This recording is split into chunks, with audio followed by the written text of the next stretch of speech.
What's up guys, it's Ryan from RPS Dent Repair. Here at a customer's residence. Has an Audi with a pretty nasty dent here on the body line. I did pull the fender liner down to get up inside. I'm unable to get to the back side of the damage. It's pinched in between here and the upper frame rail. So what I'm going to do is I'm going to slowly glue some tabs on here, pull the metal up, loosen it up a little bit, and get it away from that frame rail so I can finish with a tool. Gonna add a bunch of heat. Let's see what we get. Enjoy it.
Alright guys, little update on our repair so far. I did start glue pulling first to try to get that space away from the frame rail.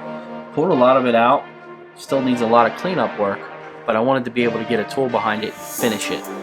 So, just a little update. I pulled it about 5 or 6 times.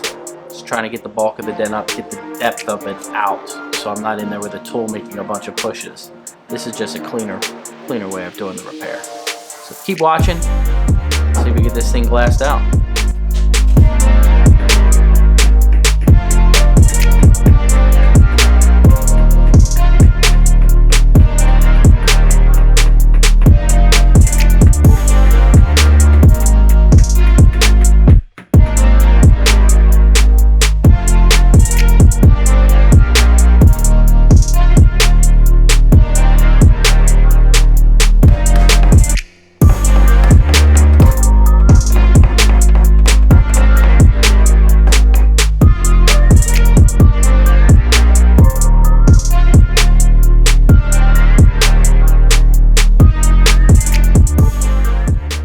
Alright guys, just finishing up with this fender repair.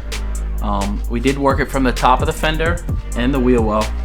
Like I said before, we glue pulled most of it because it was kind of tight up against that frame rail. We were able to buff all of the scratches out of it also. So the repair turned out really clean. No modeling. I really am really happy with the repair. So appreciate you watching. Like, subscribe. Check you on the next one. See you guys.